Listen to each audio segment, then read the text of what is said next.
When my father passed away, I thought I was ready for anything, grief, memories, even the loneliness. But nothing could have prepared me for the will. My sister, Claire, got everything. The mansion, the company, the money. And me? Just his old rusted pickup truck sitting in the corner of the garage, like a cruel joke written in metal and dust. I almost laughed through the tears. Maybe it was his final punishment for being the daughter who never fit his mold. But when I started the engine, something strange happened. The GPS lit up with one saved destination, repeated every week for years. Same coordinates, same time. Curiosity turned into dread. My father was many things, but never careless. So I followed the trail he left behind, deep into the mountains. And what I found there didn't just break my heart, it made my blood run cold.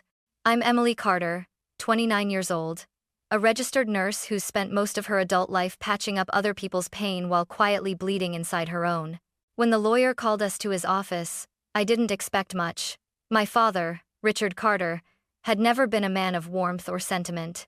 He built an empire from concrete and diesel, not compassion. But somewhere deep down, I still hoped that maybe, just once, he'd see me as more than the daughter who disappointed him. The air inside the office was cold, tinted with the smell of leather and old paper.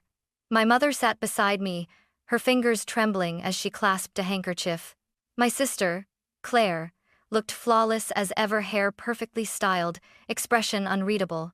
The lawyer cleared his throat. By order of the late Mr. Richard Carter, he began reading. Every word felt like a countdown. To my elder daughter, Claire Carter, I leave all business holdings, properties, and personal accounts.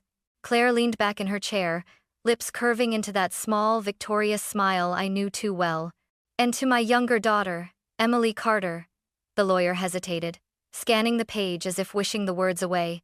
My personal vehicle, a 1994 Ford pickup truck. Silence. The kind that cuts. I heard my own heartbeat louder than anything else in that room.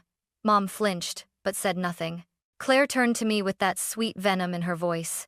Guess Dad knew where the real brains went, she said softly. I stared straight ahead, biting my tongue so hard it tasted like metal. When it ended, people began standing, shaking hands, offering condolences as if my humiliation were just part of the service. I walked out without saying a word. The afternoon sun burned too bright as I stepped into the parking lot. My reflection in the window looked like a stranger, someone smaller, quieter, invisible. That night, I drove to the house one last time. The mansion lights were on, laughter echoing faintly from inside. Claire was already celebrating. I went straight to the garage. The truck sat there, covered in a thin film of dust and oil, the smell of metal and age filling my lungs. Its blue paint had dulled to gray, the leather seats cracked and weary. Still, when I touched the steering wheel, something stirred an odd mix of anger and nostalgia. My father had taught me to drive in this truck, his hand on the wheel, his voice sharp but patient. Control the road, Emily. Never let it control you. Now, the same hands that once guided mine had chosen to leave me nothing but this relic. I turned the key. The engine coughed, sputtered, then roared to life.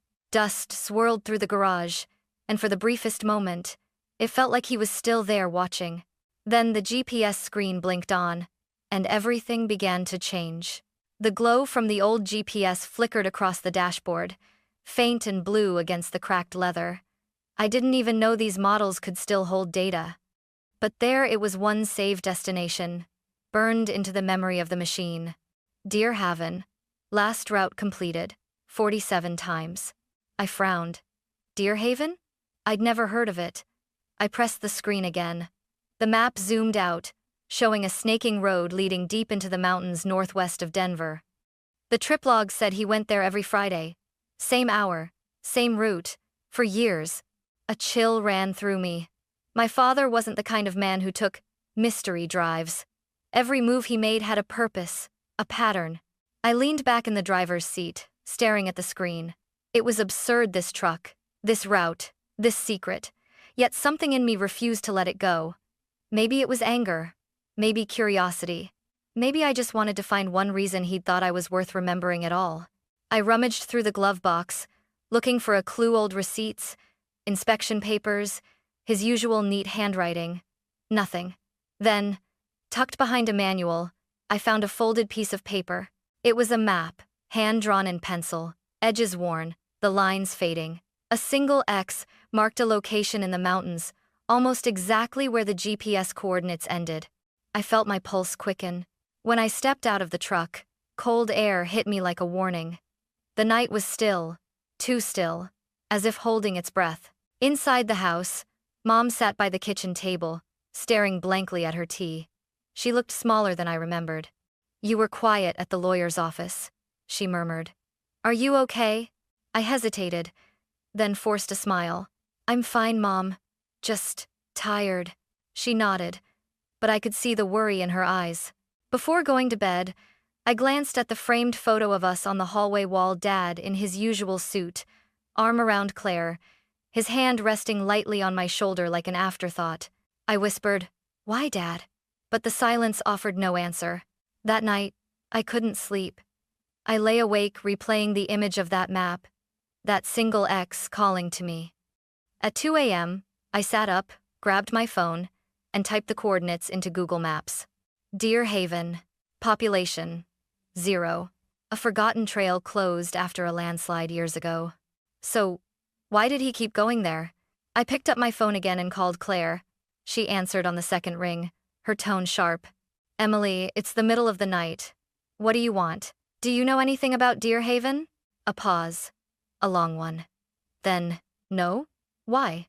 "Dad's truck. It keeps showing that route. Same coordinates every week." Her voice hardened. "Emily, let it go. Seriously. Dad had his reasons." "What reasons?" "Ones that don't concern you." She hung up. I stared at my phone, heart pounding. She was lying. I could hear it. And at that moment, I knew I wasn't going to let this go. Whatever my father had hidden in those mountains, I was going to find it. The next morning, the sky hung low and gray, the kind that presses on your shoulders like a weight. I barely slept, but I didn't care. I packed a thermos of coffee, a flashlight, gloves, and the old map I'd found. Then I grabbed the truck keys. Mom was still asleep when I left. For a moment, I hesitated at her door. She didn't need another heartbreak. But if my father had secrets, she deserved the truth even if it burned us both. The highway out of Denver stretched long and quiet. Mountains loomed in the distance, capped with snow like ghosts of another world. The truck rattled over potholes, the engine humming low, stubborn but alive, just like the man who once drove it. The GPS guided me with that soft, mechanical voice. "Continue for 27 miles. Each turn tightened something in my chest. This wasn't just curiosity anymore, it was compulsion. Halfway up the mountain road, fog rolled in, swallowing the trees in white. The air grew colder, thinner. I tightened my grip on the wheel. My phone lost signal. I should have turned back, any rational person would have. But something about this felt personal. 2 hours later, the GPS beeped. Destination reached. I slowed to a stop on a narrow dirt path barely wide enough for the truck. Pines surrounded me like sentinels, their branches heavy with dew. The silence was suffocating. No birds, no wind, just the slow drip of melting snow.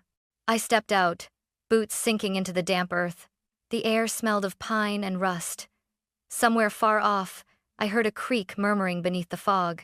Then I saw it, the faint outline of a trail disappearing into the forest. And at its edge, almost hidden by overgrown vines, stood a wooden post with faded lettering. "Deer Haven, private access." A shiver crawled down my spine. I grabbed my flashlight, locked the truck, and started walking. The trail wound deeper through the woods, my breath forming white clouds in the air. Every branch that cracked made me flinch. After 20 minutes, I saw something through the trees, a glint of metal. I pushed through the undergrowth until the shape came into view. A cabin. Small, weathered, but intact. Smoke curled lazily from its chimney. Someone had been here recently. My heartbeat thudded in my ears. I approached slowly, the crunch of leaves too loud in the quiet. The windows were covered with curtains, no light inside except the faint orange flicker of fire. "Hello?" I called softly. No answer. I stepped onto the porch. The boards creaked beneath my weight. There were footprints in the dust, large, fresh. My father's? I reached for the doorknob. Locked.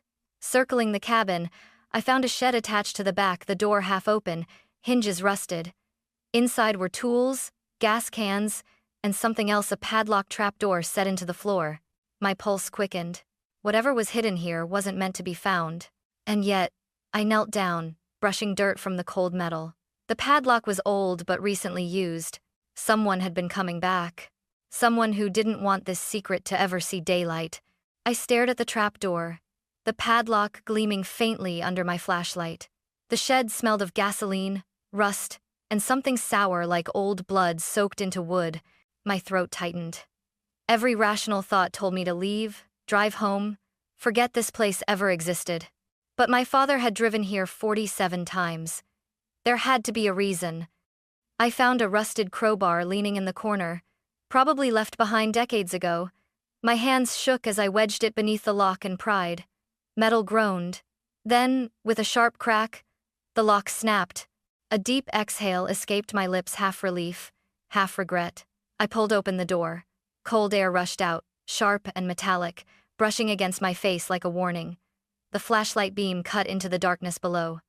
Wooden steps led down into what looked like a basement, but the walls were lined with steel, not wood. I descended slowly, my boots echoing. The light flickered across the room, a generator in one corner, a small desk covered in papers, shelves of canned food. But what caught my attention wasn't any of that. At the far wall was another door, heavy, bolted shut, a steel door with a keypad beside it. A keypad. Out here, in the middle of nowhere. I wiped dust from the screen. It was powered, faintly glowing green. 4 digits. I hesitated, thinking of any number that could mean something. Then, out of pure instinct, I tried my birthday. 0729. Beep! The lock clicked. My breath caught. The door creaked open slowly, the hinges moaning like something waking from a long sleep. Inside, the air turned colder, thick with antiseptic and decay. The flashlight trembled in my hand as I stepped inside. The room was small, windowless, lined with metal cabinets, and in the middle stood a hospital bed. Straps hung from the sides. The mattress was stained dark brown old blood, dried long ago. Beside it, a tray of surgical instruments, scalpels, syringes, tubes, all coated with a film of dust. My knees felt weak. I reached for the nearest cabinet, forcing it open. Inside, files. Folders labeled Carter Medical Research, Confidential. My father's handwriting was everywhere. I flipped one open. There were charts, vitals, and photos of a woman, pale, weak, strapped to that same bed. Scrawled in pen beneath her picture were the words, "Subject to stable. Responds to treatment. Continue testing weekly." My stomach turned. My father wasn't a doctor, he was a businessman. What treatment was he running out here? I turned another page, a medical report, half-burned, signed by him. Trial C, pending evaluation. That was when I noticed something else, a small silver locket sitting on the nightstand. My hands trembled as I picked it up. It was tarnished, but when I opened it, a tiny photograph stared back, my mother holding a baby. But the baby wasn't me. My heart stopped. I staggered backward, the flashlight wobbling, the beam slicing across the room.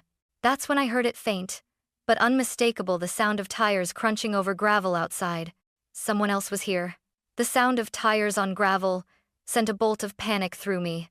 I froze, clutching the flashlight like a weapon. The beam trembled against the wall as dust drifted through the stale air. No one should have been able to find this place. Unless they already knew. I turned off the light, plunging the basement into darkness, and pressed myself against the cold wall. Footsteps echoed above.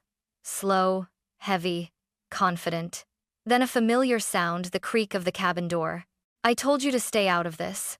That voice, low, sharp, almost trembling with restrained fury, belonged to Claire. My stomach dropped. I stayed silent, barely daring to breathe as her footsteps crossed the floorboards overhead. She was talking to herself, or maybe to him, in memory. "You couldn't just leave things alone, could you, Dad? You always had to hide everything." The steps moved toward the shed. The door above me opened. I ducked behind the steel bed, heartbeat pounding in my ears. The wooden steps creaked. Then I saw her silhouetted by the faint light from the open door, hair tied back, jacket zipped tight. In her hand, she held a gun. "Emily," she said softly, her voice echoing down the stairwell. "If you're down there, you'd better come out. Now." I stayed silent. "Don't make me do this." Her tone cracked slightly, but her hand didn't.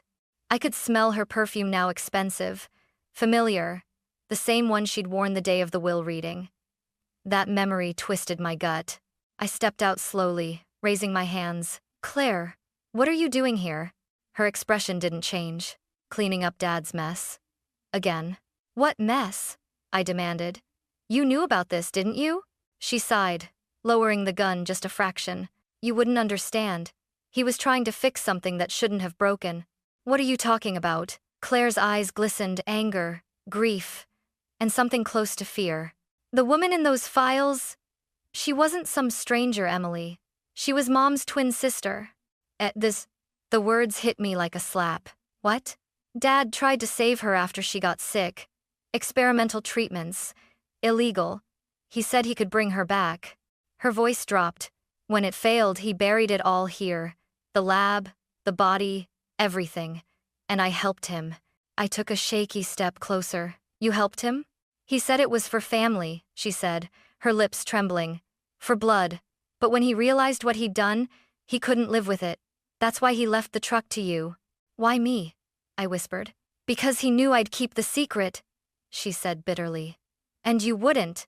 The gun lifted again, her finger tightening around the trigger. "Claire, please," I said, tears stinging my eyes. "He was wrong. We can tell the truth. We can end this." She shook her head. "No, Emily. Some things can't be fixed. Some things are better left buried." Behind her, the faint orange glow of the fire crackled in the cabin above she'd left the stove on. "Claire! The fire! Stay back!" Her voice broke into a scream. She backed toward the stairs, gun shaking, tears running down her cheeks. I reached out. "You don't have to do this." "Yes, I do," she cried. "I'm the only one left who understands him." Then she pulled the trigger. The sound exploded through the basement. The bullet hit the wall inches from my head, showering dust and sparks. And before either of us could react, the fire from above roared, devouring the floorboards. Flames licked down through the cracks, and smoke flooded the room. We both froze, realizing too late what was happening. The past, everything our father had built, everything he'd hidden, was burning its way toward us. Flames tore through the ceiling like a living thing, bright tongues licking the wood and dripping molten ash into the basement. Smoke rolled down the stairwell in thick, choking waves. Claire screamed, stumbling backward as part of the upper floor collapsed, scattering sparks across the metal walls. "You set it off!" she shouted, coughing. "You did this!" "No!" I yelled back, voice raw. "Claire, we have to get out!" I lunged toward her, but the gun still trembled in her grip. "Don't touch me," she gasped. "You always ruin everything." The heat hit like a wall. The metal door behind me glowed orange, the air turning too thin to breathe. I coughed hard, eyes watering, lungs burning. "Claire, listen to me," I shouted over the roar. "Dad's gone. Whatever he was hiding, it's over. Please, we can walk away from this." She hesitated, eyes darting between me and the stairwell. A ceiling beam groaned above us, splitting with a sound like thunder. "He wanted to save her, Emily." Claire's voice broke into a sob. "He wanted to fix what happened to Aunt Rose. He said if I helped him, he'd forgive me." "Forgive you for what?" She shook her head violently. "For being the one who gave her the wrong dosage. It was my fault she died." The confession hit harder than the heat. I took a step closer. "Claire, that wasn't your fault. You were 17. You didn't know." "He knew," she whispered, tears streaking through soot. "That's why he started the experiments. To bring her back, to make me atone." She looked up at me, gun lowering, face collapsing in grief. "And now you'll ruin it all." Suddenly, the ceiling beam above her cracked again. "Claire!" I screamed. It crashed down, not fully, but enough to send her sprawling. The gun skittered across the concrete, I rushed forward, grabbing her arm. The smoke was unbearable now, thick, black, full of sparks. "Come on," I shouted. "We have to go." She struggled weakly. "Leave me," she coughed. "You always get to live, Emily. Always." "Stop saying that," I cried, dragging her toward the stairs. "You're not dying here." She looked up at me, eyes glassy, face illuminated by the flickering firelight. Maybe I should. Maybe that's what he wanted. No. What he wanted died the moment he started lying to us. I tried to pull her up the steps, but the structure groaned. The staircase shuddered, half burned away. The beam above the steel bed collapsed, sending up a storm of embers. The fire was eating the oxygen now. Each breath burned my throat raw. I grabbed Claire's shoulders. "Please. I can't lose you too." For the briefest second, her expression softened, something fragile breaking through the madness. Then, behind us, a tank of gas in the corner hissed. The explosion was deafening. The shockwave threw me backward, slamming me against the wall. My ears rang, the world spinning in smoke and flame. Through the haze, I saw Claire lying near the steps, motionless. "Claire?" I coughed, crawling toward her, lungs screaming for air. But the fire had cut off the way out, a wall of flame roaring between us. I reached as far as I could, fingertips brushing hers for a second, before the heat forced me back. "I'm sorry," I screamed. "I'm so sorry." She didn't move. The last thing I saw before stumbling toward the outer hatch was her face calm, almost peaceful, as if she'd finally stopped fighting ghosts neither of us could save. I kicked open the trapdoor, bursting into the night as the cabin above erupted in a plume of fire and smoke. The cold mountain air hit me like ice. I collapsed beside the truck, gasping, coughing, shaking uncontrollably. Behind me, the cabin burned brighter than the stars, and somewhere deep inside that inferno lay every secret our father ever tried to bury, and the sister I could no longer save. The fire department arrived 40 minutes later, sirens echoing through the valley, lights flashing across the misty pines.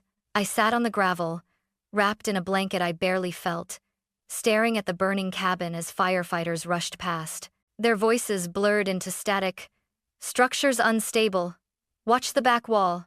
Anyone still inside?" And all I could do was shake my head. "My sister," I croaked. She was still down there. An officer knelt beside me, eyes grim beneath his helmet. "We'll do everything we can, ma'am. But it's not safe to go back in."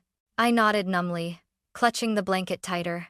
The night air bit at my skin, but nothing felt real. The mountain that had once looked peaceful now towered like a monument to everything I'd lost. My father's sins, Claire's guilt, my own helplessness. Hours passed before the fire died down enough for them to enter. When the chief returned, his face told me everything before his words did. "We found remains," he said quietly. "But it's impossible to confirm identities until the lab tests come back. I'm sorry." I didn't cry. There were no tears left. Just an empty ache, hollow and endless. By dawn, the site was sealed off with yellow tape. Police cars lined the narrow road, reporters already gathering at the trailhead, shouting questions I couldn't answer.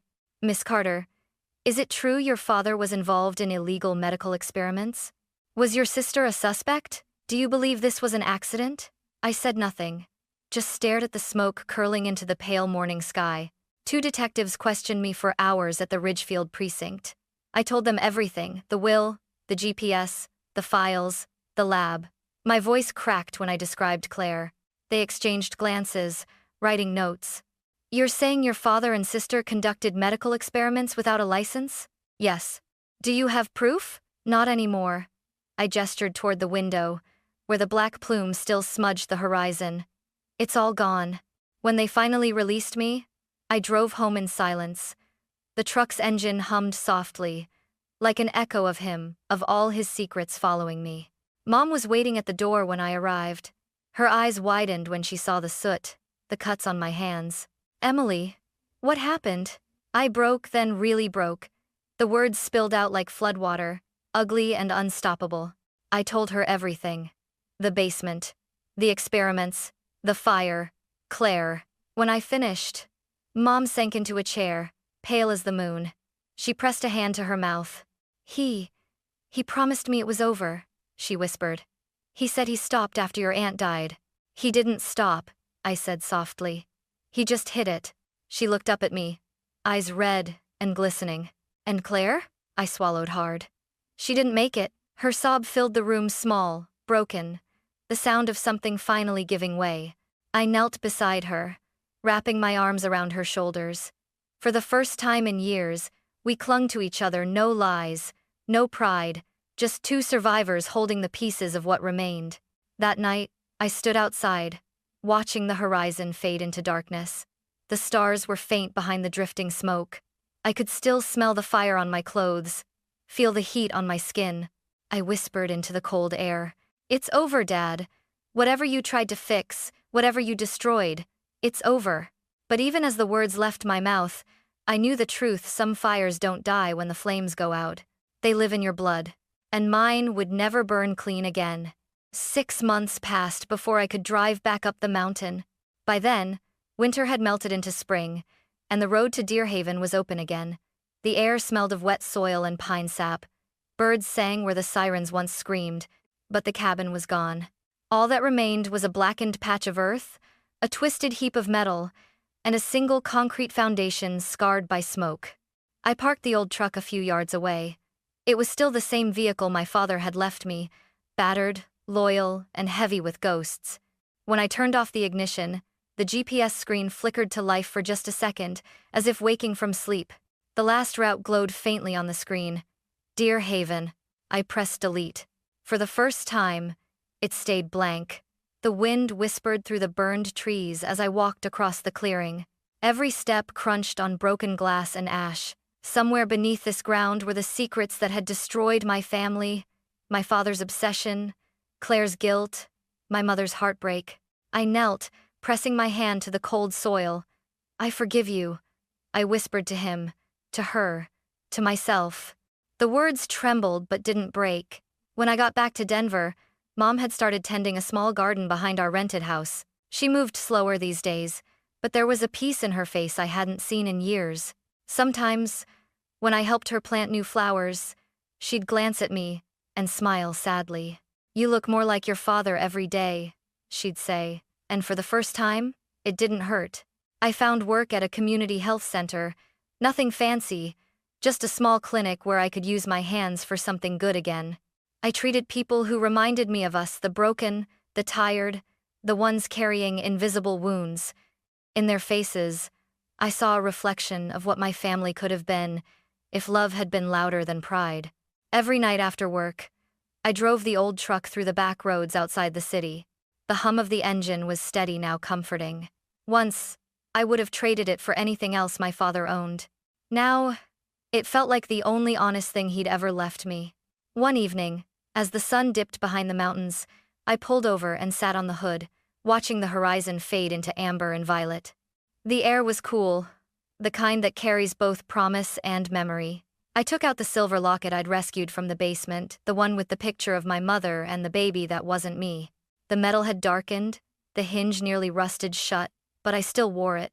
Not because of what it meant then, but because of what it means now, a reminder that bloodlines can twist, secrets can burn, but choice is what defines us. I whispered into the evening wind, "You lost your way, Dad." But I won't. The truck door creaked when I climbed back in. The engine sputtered, then caught, its low growl echoing across the valley. As I drove down the empty road, the headlights carved 2 thin lines of light through the darkness, a path forward. Some people inherit money, others inherit guilt. Me? I inherited a truck filled with ghosts, and the truth that nearly consumed us all. But the thing about the past is this: it can't chase you forever. Eventually, the road turns, and the fire fades behind you. That night, as Denver's city lights appeared in the distance, I felt something I hadn't felt since the reading of the will. Not anger, not fear, but calm. Real, quiet, calm. I reached across the seat and placed a hand on the cracked leather steering wheel, whispering softly, "It's just you and me now, old friend." The truck rumbled, steady and strong, carrying me home. And for the first time since my father's death, I realized maybe the inheritance he meant to leave me wasn't money or property, or legacy. Maybe it was this road itself, the courage to follow it, wherever it leads.